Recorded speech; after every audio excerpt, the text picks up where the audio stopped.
as I'm filming this, I have got 996 subscribers on this platform.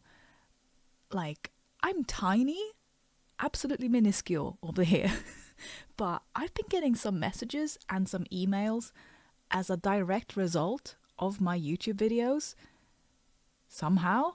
So I thought I'd just nip this in the bud in case it becomes a thing in the future. So I've got a really simple FAQ over on my website in the contact section. But I totally understand if people haven't seen that. So I thought that what I'd do is just very quickly read out the questions and my answers, and then I'll elaborate on why I say the things. Good. Okay, let's go.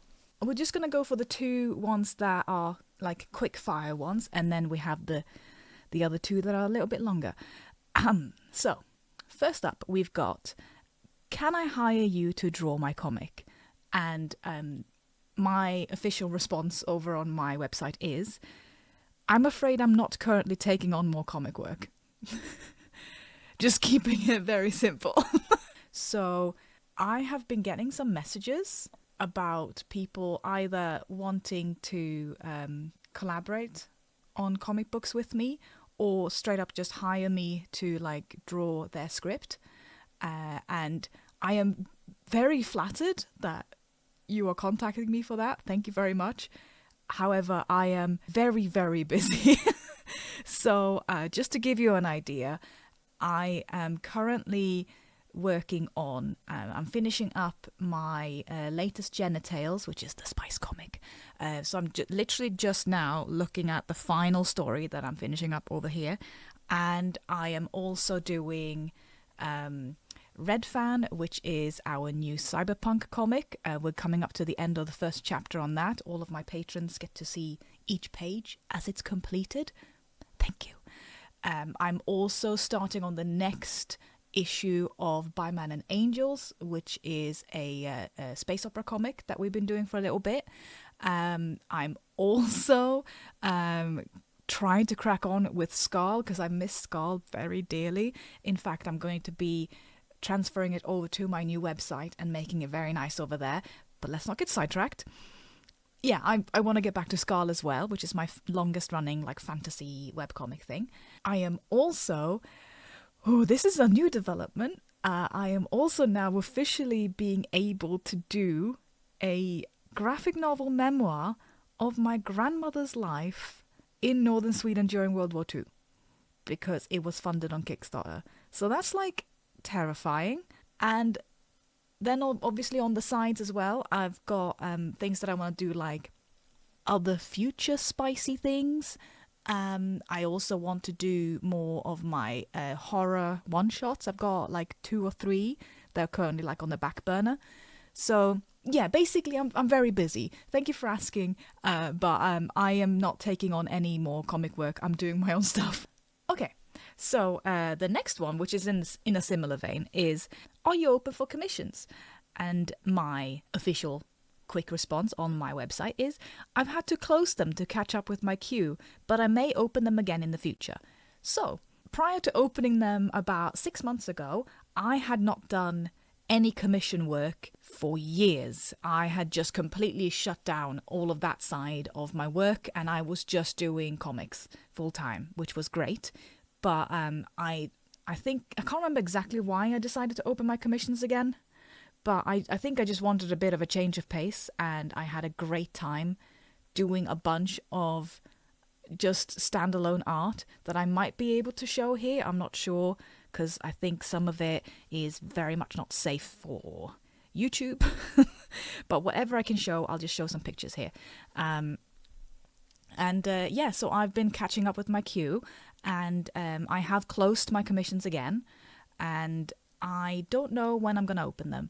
So if you are someone who wants to commission me, I would suggest that either, the free thing to do would be to just sign up to my newsletter, because I will let people know if I open them again.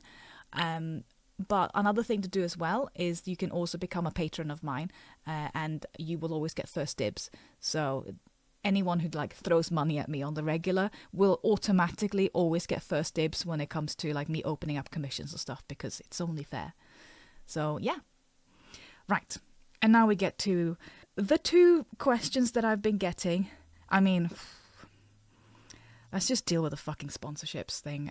It's not really questions, it's fucking harassment at this point.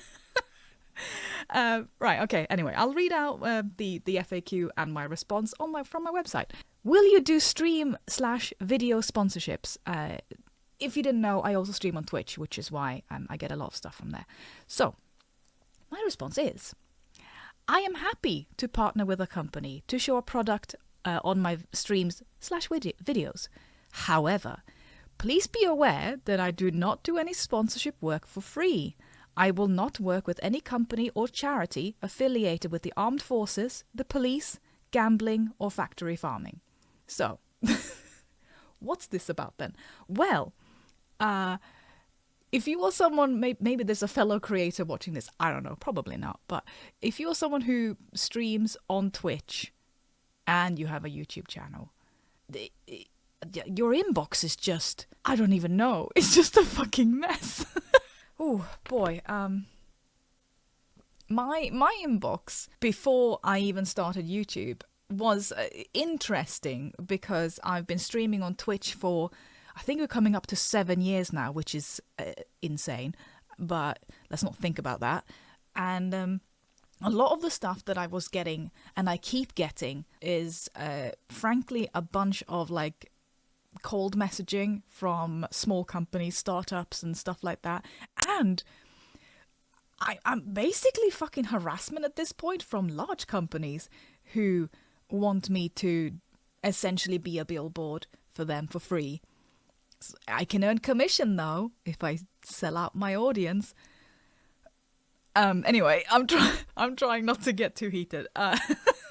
Yeah, what I have noticed is that they do not know who you are, what you do, or anything. They are just sending out, I don't know, hundreds of these sponsorship offers per day everywhere. And I have been getting sponsorships for a bunch of stuff, including all of the stuff that I just mentioned, like gambling. So much gambling. Please stop sending me anything to do with promoting gambling. I do not want it. Oh my god. I have also been getting sponsorship offers for popular food things, but I don't really, I mean, there are various reasons why I wouldn't accept something like that. One of them being the waste that is in just inherently included whenever you get anything. You know what I'm talking about, those special boxes that you can get with food that come to your door. And I'm not talking about like Oddbox, which I used to use a lot. I've had to pause them for a little bit because I got overwhelmed with food, which is like another thing. But yeah, Oddbox, which is what I used to use, they basically collect food that was going to go to waste from farms and stuff, and they send it to your door. And as someone who is vegan, that is very nice, because I just get stuff to my door that wasn't animals. And you can also pick out things that you don't want and stuff like that. Anyway, I'm not sponsored by Oddbox, by the way. I just really liked using them. So stuff like that, love it, because it reduces the waste in, like, you know, from farms and stuff around you. So it's very good. But obviously it also means that you don't really know what you're going to get, because it's odd. It might be weird stuff. I like it because I'm scum. Anyway, sorry.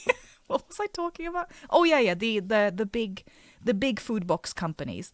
I have been getting a lot of sponsorship offers from, you know, the one that contacts everyone and they're everywhere. Please stop. I don't want you to contact me, because like I'm vegan and like you're trying to get me to like promote animal eating. I don't want it. Yeah, that's one thing that I've just had to be like, please don't.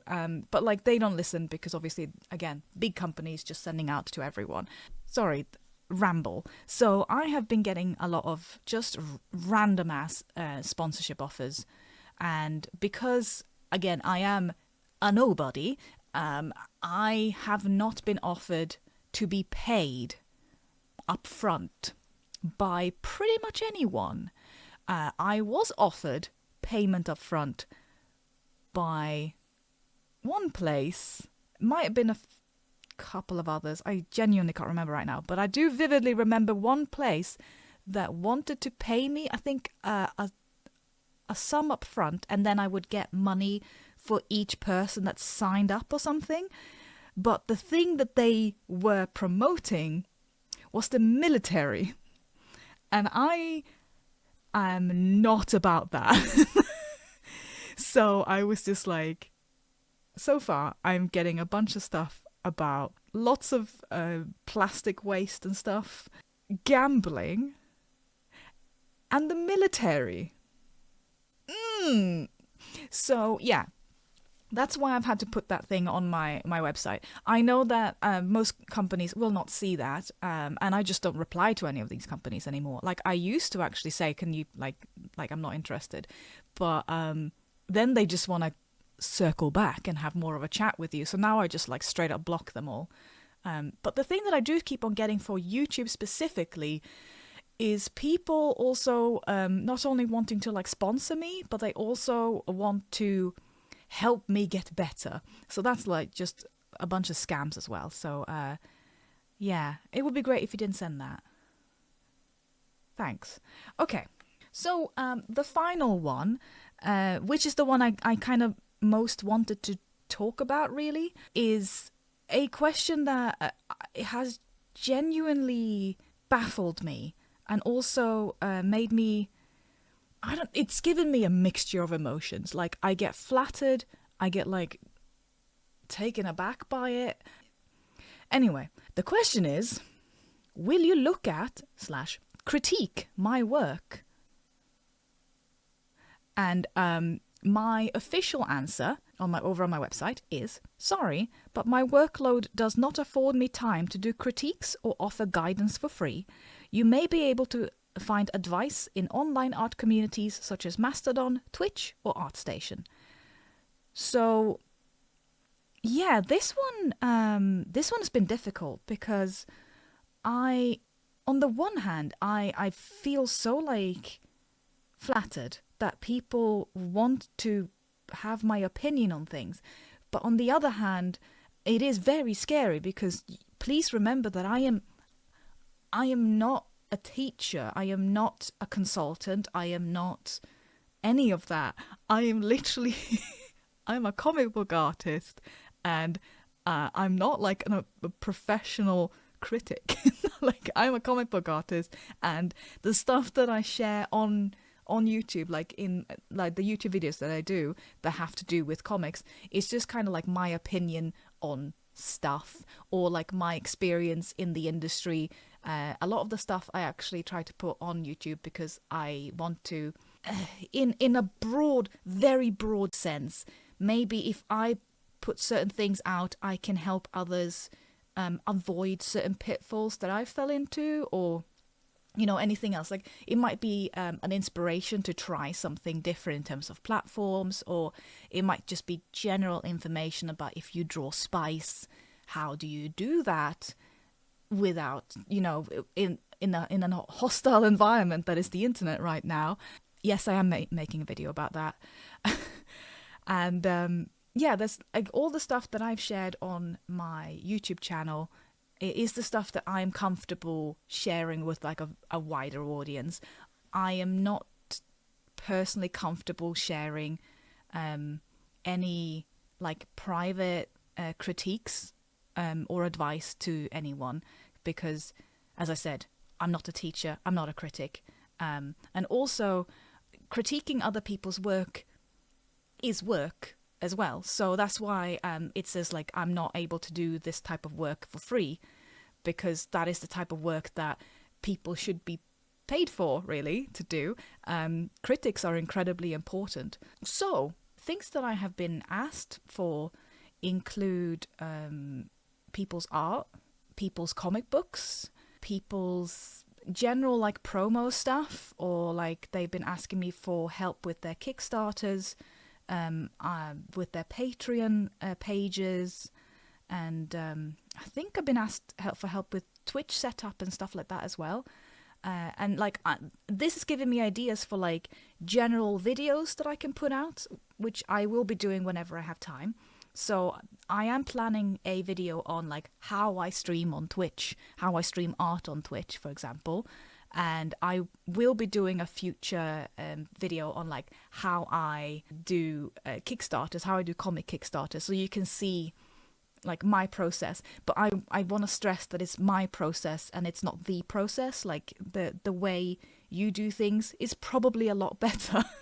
And the reason like I am just so weird about this, and genuinely that is the question that made me think, okay, I gotta sit down and actually just like talk to people about this, like just actually like talk to you so that you can hopefully understand where I'm coming from, because I feel bad that I'm having to say no, and I don't want to disappoint people, and I don't want to make people feel bad, but at the same time I'm not qualified, and even if I was qualified, I am weird about critiquing other people's work.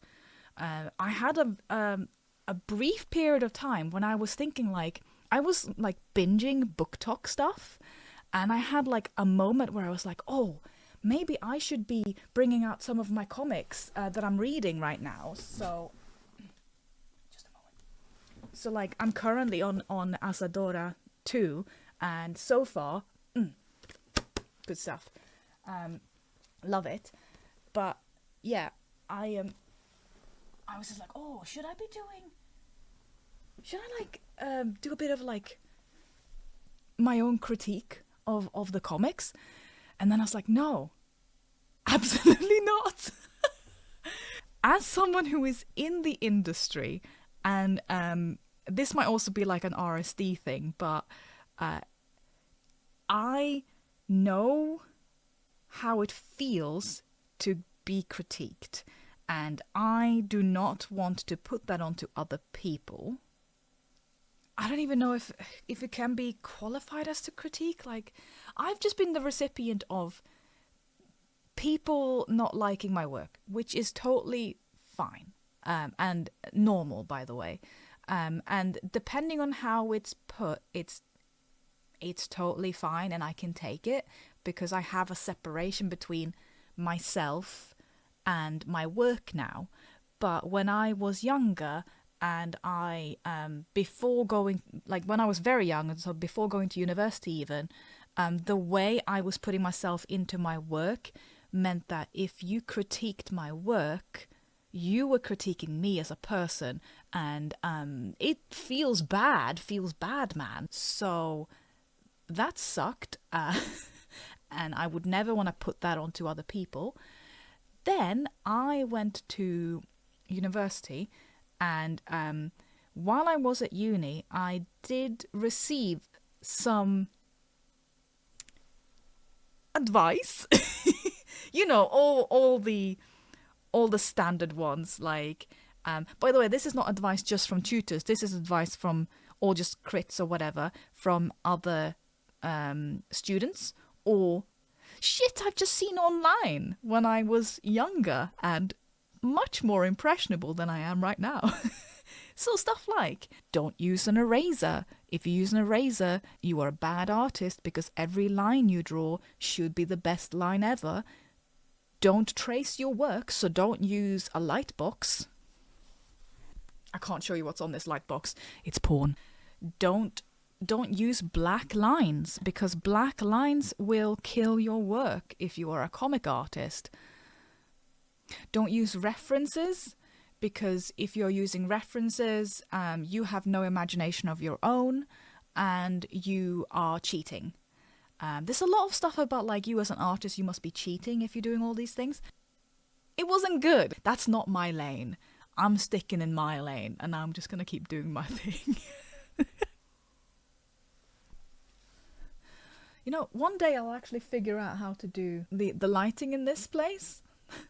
But yeah, other than that, if you do need to contact me for any reason, you can go over to my website and, my email and stuff is over there. I also have all of my socials on there. You can become a patron if you want to. I've also been able to actually like unlock stuff on YouTube now because people have been watching my videos. So I've got like a membership thing on YouTube now, which I think I'm gonna integrate with Patreon. I'm not entirely sure what I'm doing yet, okay? But yeah, I just thought I wanted to like sit down and just go through some of the frequently asked questions, and hopefully I've explained myself with this morning ramble before I have to go to work. Like why I'm having to say no or, sorry to a lot of things. I am really thankful and flattered that people in any way give a shit. Like the fact that you've chosen to watch my videos, maybe you are subscribed, I don't know, it's fine if you're not, and the fact that like people have been sending me emails to ask me for advice on things, the fact that you're doing that, like thank you, that it is flattering. But just so you know, I can't do anything. I'm sorry. like this, like I love it. Thank you. Please stop. YouTube it's just me fucking around and having fun. So as you may have noticed, and I just really enjoy rambling about the comics industry or art or whatever, or just anything in general. So like you can just sort of expect whatever on this channel. If we do hit 1,000 subscribers though, I will put up a poll to ask people which of 2 videos they would like me to actually start working on next. One of them is my self-published like indie comic survival guide, which I have been talking about and trying to work on for literal years, but shit keeps changing on the internet, so it just hasn't happened yet. So that's number 1. And number 2 is the Spice Seller Guide. If we hit 1,000 subs and you want to have a say on which video you'd like me to do, you can do that. And yeah, I'll see you around. Have a lovely rest of your week. When did you get here? Goodbye.